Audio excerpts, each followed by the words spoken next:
Yo, what's up everybody? FornaTRON here, and today we're gonna be talking some Zelda Tears of the Kingdom. Is it just glorified DLC? We'll get into that right here. So this was the first teaser trailer for Breath of the Wild. Let's check it out. This is the one that I vaguely remember. Look at this, 2019. So that shit came out, when was it? June of 2019. So this was like right around E3. This is right when like Elden Ring got fucking announced, dude. Like, let's check this out.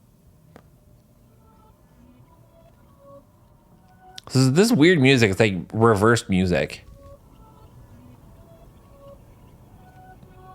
It's definitely got like a darker tone to it than even Breath of the Wild.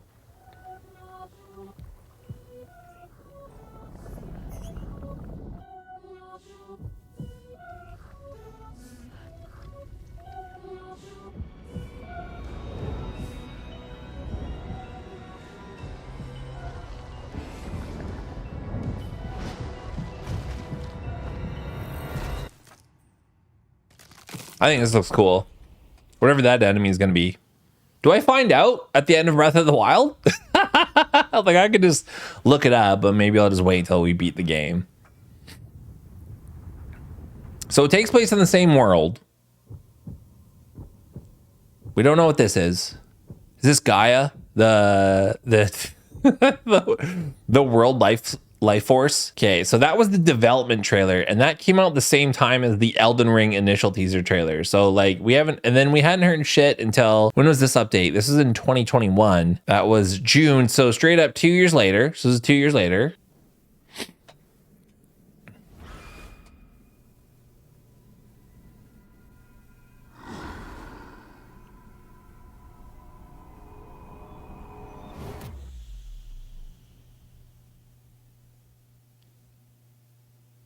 Don't you?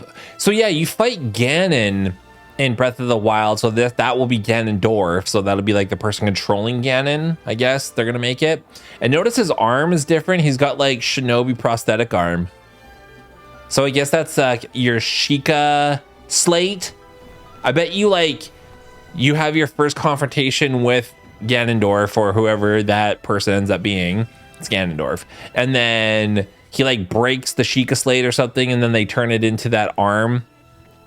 That's what I feel like is gonna happen.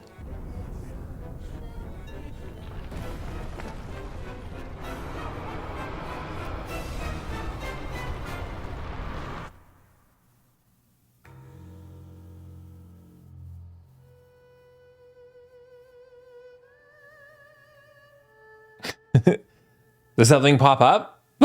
They hold this shot for a long time. 2022. Oh, they missed that. So we watched the first trailer. This is when they actually put the name of Tears of the Kingdom, or did they? I think it was still Breath of the Wild sequel.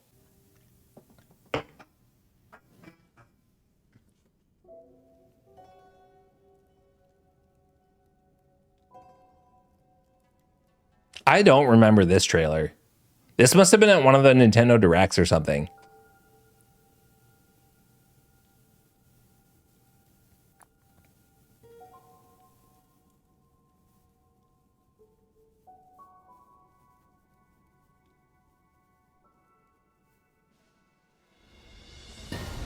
August 007, thank you so much. We are checking out Tears of the Kingdom. I'm looking up all of the previous like teaser trailers for it.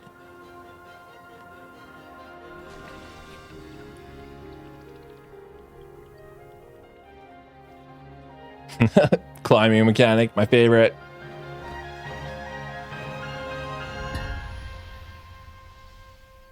Okay, so this one's a lot shorter.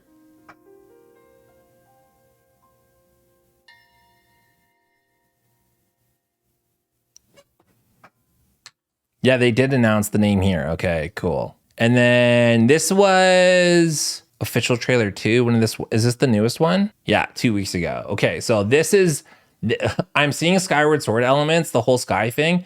Yeah, and I heard that the green magic is from Skyward Sword. Again, I never played Skyward Sword. I haven't even played Majora's Mask, so don't get mad at me. Let's check out this video here. This is the latest one that was just the most recent Nintendo Direct.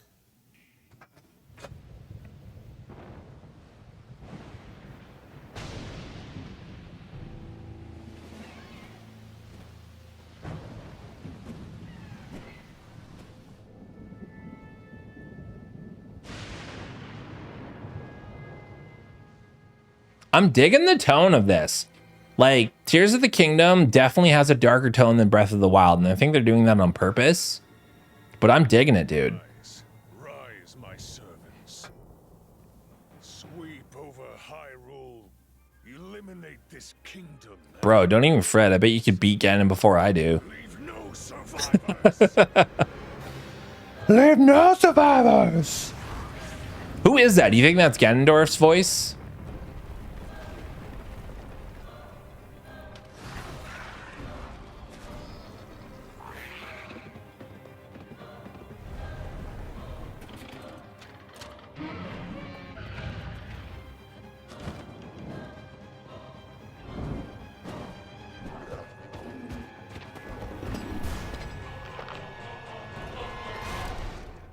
Link, I am not sure you'll be able to stop him. I only have 2 of the Divine Beasts.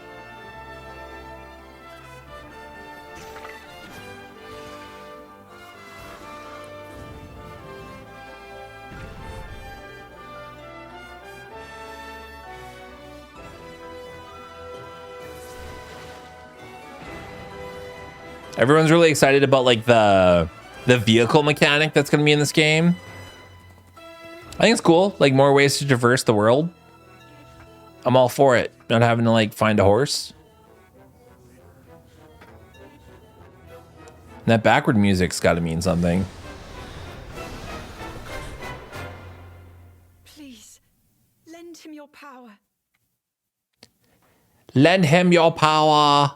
Okay. So basically what a lot of people are saying is that it looks a lot like Breath of the Wild. And you know what? It 100% does. Like that's because it does. It straight up does. They definitely, it's the same game engine. It's the same assets. When you add elements like this, like it's essentially just DLC. But before you freak out, I think this is the same. I feel like this is the same scenario as God of War Ragnarok. I hate to bring that back up again, but I feel like they had more because there was Breath of the Wild DLC, but they had this other like major storyline that they wanted to put in the game. And then I think with Breath of the Wild success, they were like, you know what, why not make this a full-fledged game? And then let's put a lot of elements into it. And so that's what they spent the last couple of years doing, is just making a refined storyline to justify it being a full game. And then like filling the world full of new elements, because it is the same world. So how do you do that? Here's my thing. How are they going to approach this? So they've got a couple options. So what do you do in sequel games like this where it takes place directly after where the previous game left off? Because you're going to have new players. You're going to have new players who maybe didn't play Breath of the Wild and maybe they want to play Tears of the Kingdom. So what do? How do you start off your game with your character that doesn't have all the same shit as your Breath of the Wild playthrough? How do you justify that? There's got to be some story element to that. They have a couple options. So they have option 1. They clearly treat it like a brand new game and you start off with like no starting equipment, and they just like, they don't really justify it. So maybe they just go, oh, it's a few years later and he doesn't have all that shit, and you just start off with like the bare minimum for whatever reason. So that's option 1. It's like the Super Metroid approach to it is what I would like to call it. Then there's option 2, where they have some kind of story element that justifies why you lose all your gear. So maybe in the beginning there, in like some of these earliest teaser trailers, like this first one here, where you see Zelda and Link going through this cave here. So maybe they have their first encounter with the main story boss, Ganondorf, or whoever it ends up being, and then you lose that fight. So you lose that fight, maybe you're mortally wounded, and then that's why he like his arms all fucked up, like the Sheikah Slate breaks, like he loses that fight.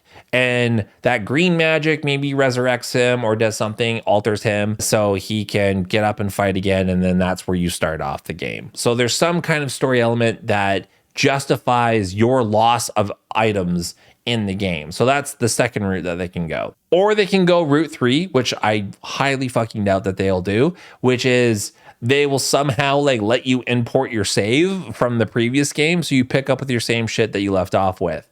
They won't do that. They would never do that. But that is an option that they could do. Like, would that be cool? Like, would you have liked that if in a game where it's a sequel to the previous game, you can pick up all of your gear from where you left off on your previous game, but the enemies in the game, or the game is stepped up a level where there's some justification to why your equipment doesn't do as much damage as it did in the previous game. I don't know. I think that would be a neat thing. I don't know if any game has done that before, but that would be kind of cool. But it, again, heavily relies on the fact that the people that are playing the new game have played the old game. Meow.